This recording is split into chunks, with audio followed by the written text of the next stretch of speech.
Hi there, thanks for watching this recording. Today we're going to talk about some regular maintenance for TM1 or Planning Analytics. We're going to talk about running nightly backups, how to check the log folder, maybe you need to clear out some old log files that could be cluttering up a disk, and also checking disk space and any patching protocols that we need to be aware of. So first let's just talk through a couple in turn. So on a nightly basis, you do want to be backing up your TM1 data folder. Typically there should be a bunch of disk files in that folder. You'll also be wanting to run a save data all process. That should just be scheduled to run on a nightly basis. The save data all process will just make sure everything that's saved everything that's in memory is saved to disk. That way if you just back up that folder and some kind of a disaster happens, you can recover right up to the point that you got the data off the disk. Even if you're not doing that, with the transaction log information that's there, you'd be able to recover as well. It's just a very clean recovery or transfer. Maybe you want to set up a new server with the same data. If you run a save data all, you can be guaranteed that everything's been saved to the disk. You can just copy those files to a different server and set that up as a new instance. The log folder itself has a couple of key files in it. The TM1s.cfg, that's the configuration file. It's always going to be called that same name. The location may change, but that's a text file that's going to have a lot of detail around what is configured for your particular TM1 instance. Disk space, there's really nothing complicated about checking disk space. That's just logging onto the server, making sure that there's sufficient disk space available. TM1 doesn't need a lot of disk space. I would say you should always have 5 to 10 gigs of free space available on a system drive or on a data drive. If you find you're getting less than that, it's a good time to clear out old log files. Maybe there's some old backup files that you don't need anymore that are just cluttering up, taking up space. But always be sure that you've got some space left on the drive, because you just don't want the server to crash because it runs out of disk space. And patching protocol. So IBM typically releases updates for Planning Analytics. It seems to be on a quarterly basis. I recommend you just check the IBM Passport Advantage website occasionally, 2-3 times a year, just to see if there's updates for Planning Analytics. Unless you run into some kind of an issue that is preventing you from doing something, there's not a huge need to keep up on a quarter-by-quarter patching schedule. If there's a major release that comes out, then you will probably want to install that on a development environment, check it out, just run some tests that make sure your environment, your templates, your reports and processes all work right. And then if it passes your testing, then you can update it in production as well. But there's not, for this type of solution, there's not the same kind of monthly server patching that you'd see for like a Windows operating system or some other server products. The patching that happens here is typically, it's just bug fixes and new features that are released. And again, that's all available in the IBM Passport Advantage website. So here we are, we're logged into the IBM TM1 Architect tool. Now when it comes to maintenance, this should be the first point of contact. Make sure you can log in and it comes up at least. When you open up processes, even if you don't have a process that does save data all, you can right click on the instance name and say save data. That's going to force all the data to disk. You can also create a new process. The save data process itself is actually fairly straightforward. We're going to create one right now, so we're going to say the data source is none. There's no variables. We go to the advanced tab. There's no parameters. On the prologue tab, there's just one command, save data all. We'll save that. Give it a name. It's saved successfully, no error messages. Just run it. Ran successfully, that's fine. Now, just as an example, what I mean by having this run on a nightly basis, here we have our process that we just created that runs a save data all. As a chore, you can create a new chore, select just that one. If there were parameters, you could set the parameters. In this case, there aren't any parameters to do.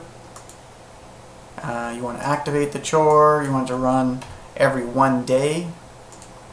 This is a preference. I like to run them around 11:30 at night, kind of the end of the day.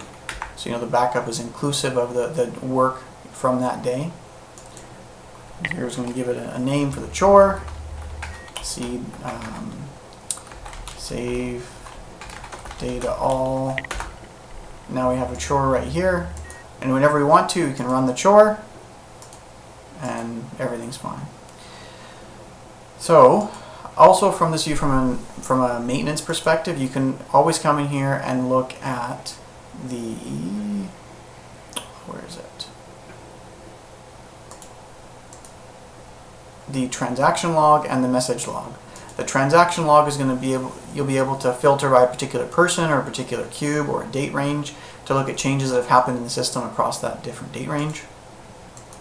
The message log is going to give you a running list of all messages that have been logged to the system.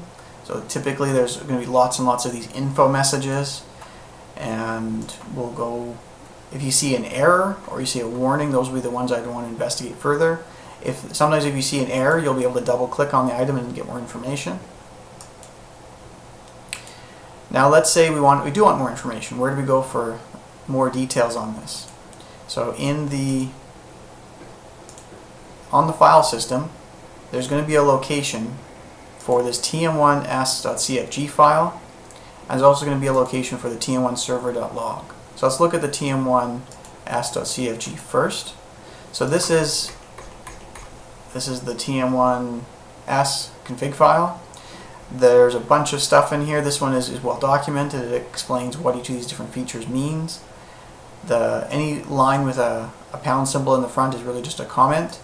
Anything without that is really setting something. So here we've got server logging is turned off. Integrated security mode, so this is how are folks authenticated, and a bunch of other things in here. One thing in particular that's relevant for this conversation is, well, where is the database directory, where is the actual data stored, and similarly, where are the logs stored. So let's see if I can find the logs.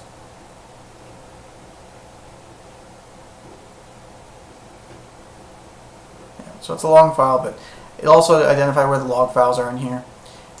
The TM1 server.log file is where that will be a file, a text file that sits in the log folder, that every time there's an info message or a warning or an error, it's logged to this file. So this is a good one to start any kind of investigation if a server's crashed or if something's gone wrong. You can open this file and get a listing of all the details that's happened in the system. Anytime you start a server, you'll see session start, and it'll give you some details around, okay, well, what TM1 build are we looking at here? Sometimes there's other extra information you maybe want to look at. Here we can see this server set to use parallel interaction, which I recommend. Servers threading per connection, which is a good thing to do. I could look at more detail here if we really wanted to. So let's say everything looks good here, server's running fine. We've got our process running on a nightly basis to run the save data all. We always want to come in here and maybe clear up some disk space. So here's the folder. In this case, I've got all my logs and data, everything in the same folder, which can be quite common. I don't recommend that, but it can be quite common. So the question goes, well, how do I figure out what I need and what I don't need?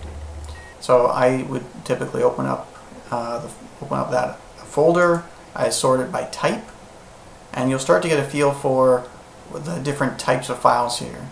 RUX files, are rule files, PRO files, are process files. .log are the log files. So I can come in here and I can delete some of these. Now the TM1 log file, I cannot open that. You'll get an error message like this saying it's in use by another process. This is one, it is a log file, but it cannot be opened, so it cannot be deleted either. But I can come here and I can just delete those files, clear up some space, and that's perfectly fine to do.